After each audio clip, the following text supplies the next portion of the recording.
The diner's hum died in an instant, a wine bottle cracked, red seeping across the black and white tiles like a spreading bruise.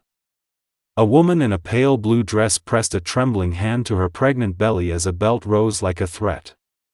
Power, polished and practiced, glinted in the billionaire's watch. Fear sat thick in every booth.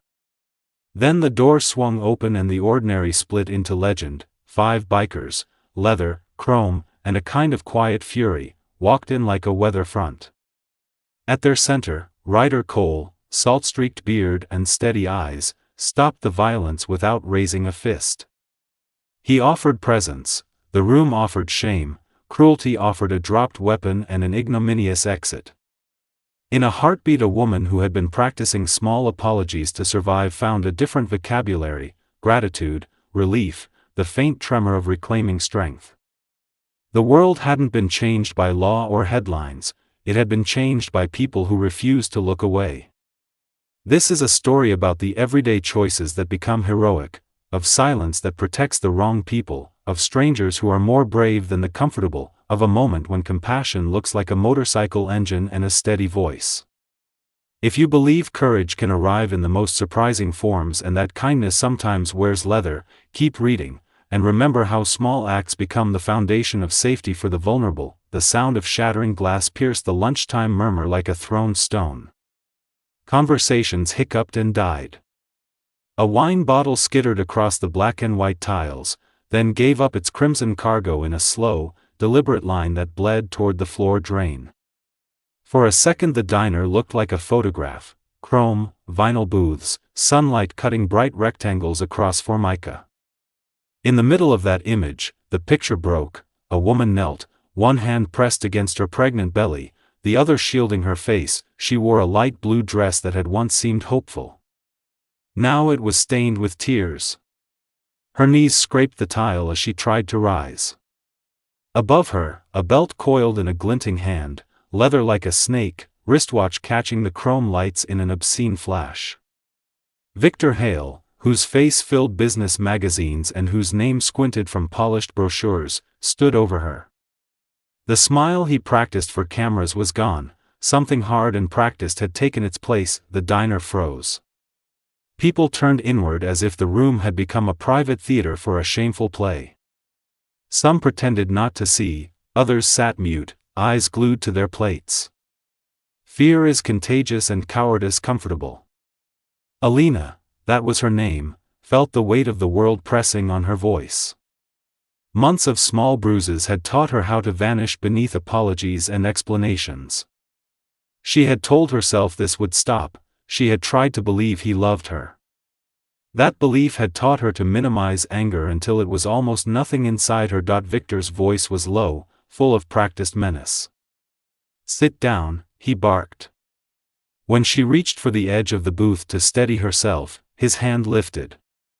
The belt whistled through the air, a sound that makes everyone involuntarily hold their breath. If this were only between them, it would have been private cruelty.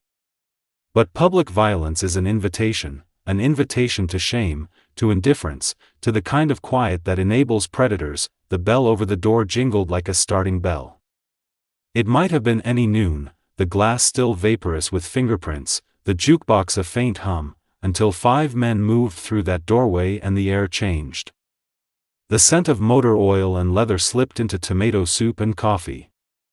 They were a contrast to the diner's pastel calm: black vests patched with a red emblem, boots that thudded on the tile, faces weathered by wind and long roads. At their center, broad-shouldered and composed, was Ryder Cole. Gray threaded his beard, his eyes were calm and dangerous the way a hurricane is quiet before the first branch falls. Victor turned, as if territorial authority would defend him. The belt hung from his hand like an accusation. "This doesn't concern you," he spat. Ryder took 3 measured steps across the checkerboard floor, slow and deliberate. No swagger. No roar. Just presence. Ryder's voice was a low blade. "Put it down." That tone, steady, precise, without flourish, carved space in the diner. Victor laughed, an attempt at bravado that trembled. You don't know who I am. Ryder's jaw didn't move. He said, I don't care who you are. You touch her again and you'll find out who we are. Silence tightened like a drumhead. The bikers fanned out behind Ryder, a ring of watchful bodies that needed no weapons to be lethal. There was a code in their posture, loyalty, the kind that answers when the weak cannot. One of them knelt, offered a steady hand. Alina grabbed it like an anchor. Her legs were jelly, her breath came in small, wet gusts. For the first time in months, someone's hand felt like safety rather than a risk. Victor's face slipped.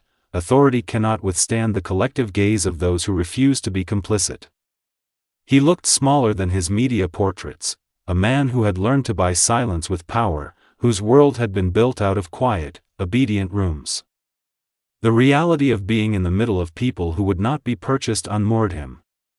He let the belt fall. It landed with a dull, humiliating thud that somehow sounded like all the apologies he had never given. He stormed out, slamming the door. The bell's ring turned into a punctuation point. Conversation leaked back into the room like timid light. The waitresses, cheeks flushed with adrenaline, moved instinctively. A glass of water was set into Alina's hands, a towel, draped over her shoulders.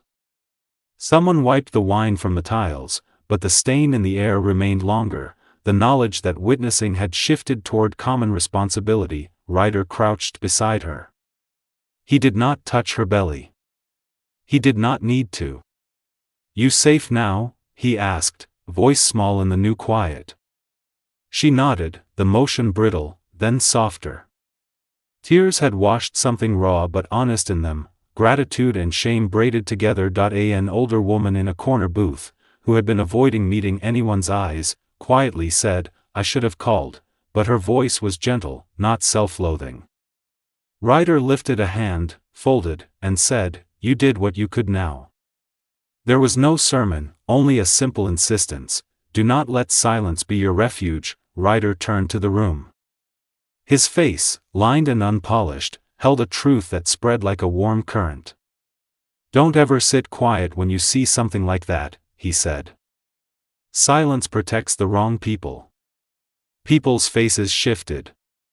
Some wiped their eyes. Others clenched their hands under the table. A waitress leaned forward, a small defiant look replacing the timidity that had gripped her earlier.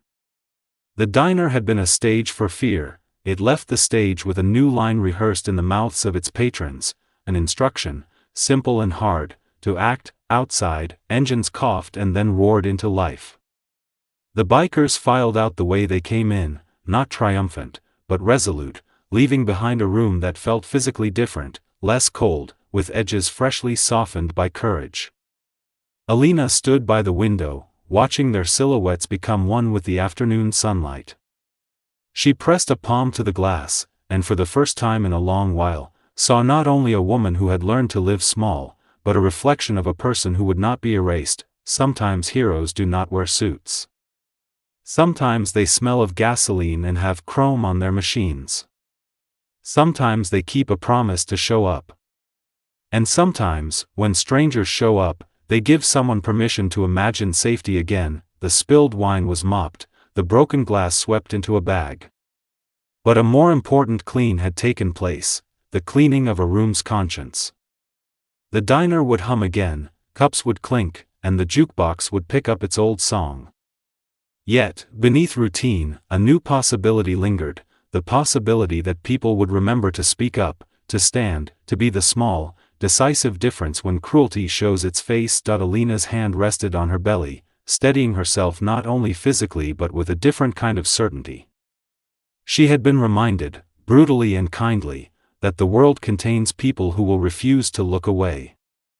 And for anyone who witnessed it, there was an invitation to practice courage, even in small acts, until courage became ordinary.